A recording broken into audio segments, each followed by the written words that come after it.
Right now on News Channel 6 at 5, remembering little Serenity Garnet. We'll take you to an event that honors the memory of the infant killed in a dog attack this week. Plus, demolition of Han Village in Aiken County could begin in the near future. We take a look at the next steps for the project. And we have the latest on those suspended Masters Week concerts in Augusta. Tonight we'll hear from fans who say they fear those concerts won't happen. As Your News at 5 starts now. Live from Television Park, this is WJBF News Channel 6 at 5. Good evening, everyone. I'm Jenny Montgomery. I'm Brad Means. Thank you for joining us. We begin tonight with breaking news out of Columbia County, where the body of a missing Thompson man has been found. Investigators say the body of 25-year-old Kentavious Rivers was found on Bill Dorn Road in Appling on March 18th. Details are limited, but foul play is suspected. Stay tuned to News Channel 6 for more on this developing story. Also just in, the Richmond County Sheriff's Office says 4 suspects now charged in the death of Alan Newsom. He was found dead on Ulm Road back on March 18th. Investigators say 17-year-old Taziah Duke and 17-year-old Ortegas Jones are in custody and charged with murder. 19-year-old Brenty Coleman and 29-year-old Carlos Figueroa also wanted for murder. This investigation is ongoing. Stay tuned to News Channel 6 for more on this developing story. Well, questions as to whether the show is going to go on at Lake Olmsted Masters Week still out there. Ticket sales to see artists including Blake Shelton, Jimmy Buffett, and Tim McGraw were suspended last week due to issues with the venue. But people who bought the tickets don't know if the event is even going to happen at all. News Channel 6's Mary Calkins has more. Jim Gay and Buddy Roussel met each other and their group of 5 best friends at a Jimmy Buffett concert years ago. Traveling across the country for Buffett concerts has become their longtime tradition. This one seemed especially appealing because we also like golf. Was that it was going to be around the Masters, so it was really looking forward to all getting together, hanging out, and going to see Jimmy Buffett. The group even made matching caddy uniforms for the event. But their excitement turned to confusion when XPR Augusta announced ticket sales were suspended due to ground issues at Lake Olmsted Stadium. There's problems with the soil, I get it. That's out of their control, I guess. But just communicating better would have been nice. Jim Gay says he has not received a response from XPR about whether or not the concert is still on. XPR Augusta tells News Channel 6 the event is not canceled, but it is unclear if the concert is still happening. It puts people in such a precarious situation. Not a lot of people have, almost $1,000 to just say, okay, keep the money. If the concert's canceled, keep my money. Marissa Coyne planned to make the trip to Augusta from Philadelphia for her 57th Jimmy Buffett concert. All I wanted for my birthday was to see Jimmy Buffett on my birthday. I didn't want a party. I didn't want a fuss. I just wanted my husband and I to go to this concert. The XPR website currently says Jimmy Buffett is scheduled to perform among others, but Buffett's official website has no Augusta dates listed, a change from a week ago. Some concert goers say artists not listing the concert on their official websites makes them nervous, and they decided to pull out too. Coyne and the group of 5 friends all canceled their trips and are trying to get their money back. My frustration is that this is 2 weeks away, and a lot of travel sites, a lot of airlines, a lot of rental cars, that 2-week window is really imperative in, being able to get your money back.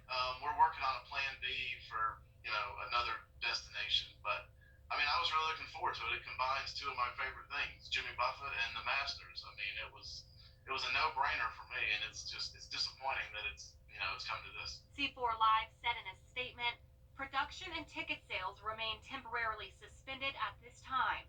We will share more information as soon as it becomes available. In Augusta, Mary Calkins, WJBF News Channel 6. Also, C4 Live, the event promoter, tells News Channel 6 that in the worst case scenario, XPR Augusta is canceled, they'd refund all the tickets. A roadmap to help Augusta's homeless is now before city leaders. After months of work, the Homeless Task Force presented a series of recommendations to city leaders to help get people off the streets. Last year, commissioners approved using roughly $3 million in federal funds for a new shelter, but the task force is recommending those dollars be reprogrammed to pay for 50 to 75 new units of affordable housing. Well, we discussed a while back about the award that was given to us for a non-congregate shelter. When we're talking about the best use of resources, we just don't feel like that is the best use of these resources. If you can permanently house someone and you have the dollars to do so, then we should definitely do so. The task force also recommending the city create the position of homeless resource coordinator to help implement the task force plan. Chief Meteorologist Tim Miller is here with us. The conditions too all coming up in just a few minutes. Jenny Brand. All right, Tim, thanks so much. A deserted public housing complex in Aiken could be a new location for homes and businesses. News Channel 6's Aiken Bureau Chief Sean Cabbage-Talk explains. It's kind of family-oriented, good community. Tracy Corley owns Seafood Station No. 1 in Aiken. It's right across the street from Hahn Village. In 2018, leaks and erosion caused some major problems with the units in the neighborhood, and it was difficult to repair and maintain them due to cost. All of the residents have since moved out. Crews are currently in the process of removing asbestos from the deserted public housing complex. Corley says people leaving the neighborhood caused a hit in his sales. It had an effect on business, just like, just as the pandemic did. So, but we've been rolling along with the ebbs and flows of, how business goes. Now a new community could be added to the area. The Housing Authority is working with the city to develop a plan for the area that may include housing and commercial options. This side of town is due for the city to put more effort and more money toward getting it fixed up like they do on the south side of town. The key word is affordable housing. We don't have that many shopping areas. The Housing Authority is looking to complete a study to figure out the next steps. There's been some other redevelopment in different areas. But if you look at where we're positioned, our proximity to the city, one of the things that we want to look for is basically becoming a catalyst for making sure that we're building going into the city. Meanwhile, Corley says he's ready for something positive to take shape in a community he has grown up in. Always good to see something taking place and something, actually moving instead of just wondering what's going to happen. In Aiken, I'm Aiken Bureau Chief Sean Cabbage-Talk, WJBF News Channel 6. The school choice debate taking center stage at the State House in South Carolina. 6-2 all night. The community coming together today to remember the short life of 7-month-old Serenity Garnet, the little girl attacked and killed by a dog on Tuesday. Her family has arranged a balloon release to start in just a few moments now. News Channel 6's Ashley Jones joining us live now from Columbia Drive. Ashley, I know you spoke with the baby girl's grandmother last night.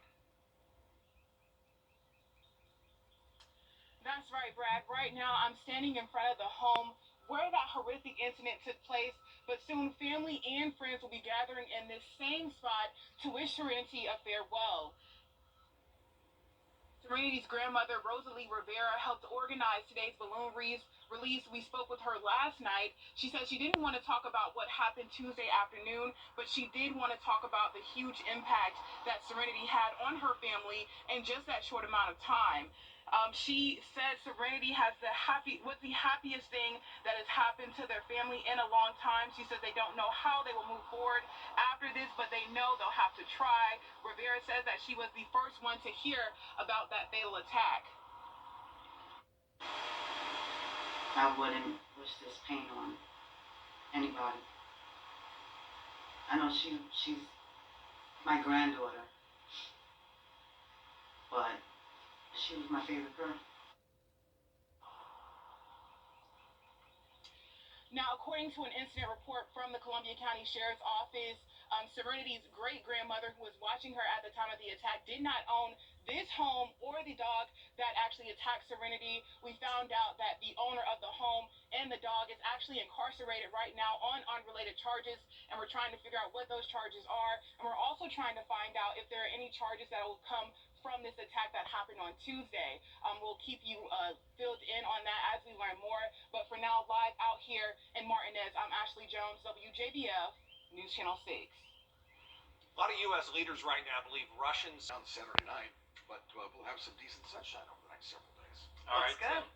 In about 1 hour, the Augusta University men's basketball team will play IUP in the Final Four of the NCAA Division II Championship. That's Indiana University of Pennsylvania. It's the Jags' first Final Four appearance since 2008. And it's not just students who are excited about tonight's big game. Professors are all in, like Dr. David Bullitt, chairing the communications department and applauding this team's 180-degree turnaround.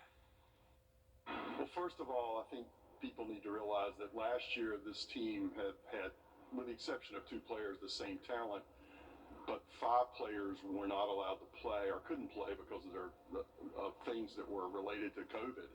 And they didn't have a very good season. The game tips off at 6:30. You can watch it on CBS Sports Network. AU is going to have a student watch party, students now, at Stars and Strikes on Riceboro Road. How exciting. Yeah, great night. Yeah, really. Well, coming up, the fashion world is stepping into virtual reality. How does